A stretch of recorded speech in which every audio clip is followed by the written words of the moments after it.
4 habits that keep godly men weak. The Bible is truth. The Bible is true truth. It was not a book written by men. If the Bible was written by men, it would be pretty obvious because men would not expose their shortcomings, failures, and faults. Men would make themselves look like the hero and cover up all their mistakes and shortcomings.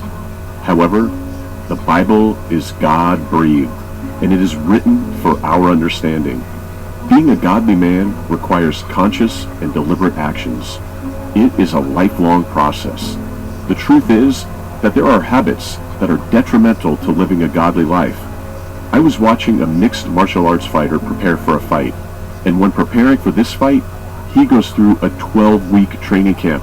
And during this 12-week training camp, he goes through a grueling training schedule. And he said something which I think also can be applied to Christians, and that is, during training camp, there are things he avoids because they are not beneficial for peak athletic performance. Some of the things mentioned were alcohol and staying up late.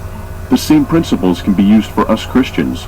For Christians, there are things we need to avoid for us not to grieve the Holy Spirit and for us to live godly lives. Habit number 1, chasing women.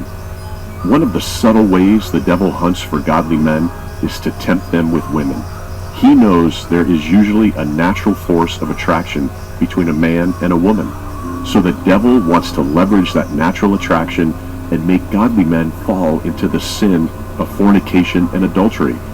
The Bible has several examples of great men of God who have fallen into this trap. Look at Samson, a man literally described as the strongest man in the Bible, and he was brought down by his need of chasing women. Samson was no ordinary man by any stretch of the imagination. This is a man who killed 1,000 men. Yet he was brought down by his need to chase women. The pursuit of women was the habit that destroyed his great destiny. He died in his prime, and his sun set while it was yet day. There are some, quote, holier-than-thou men who believe that they are above sexual sin and sexual temptation. And I always think to myself, do you really think that you are above men who wrote the Bible? And there is a wonderful quote that I've heard multiple times. It states, quote, if you think you can't fall into sexual sin, then you are godlier than David, stronger than Samson, and wiser than Solomon. Are you godlier than David? Are you wiser than Solomon? We live in a society that somewhat glorifies men with multiple women. However, allow me to be clear.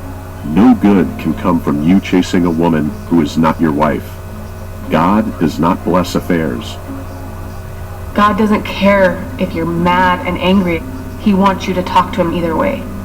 So I got down on my knees and I started praying. I let it all out. I yelled. I said, I'm angry. I don't want to talk to you.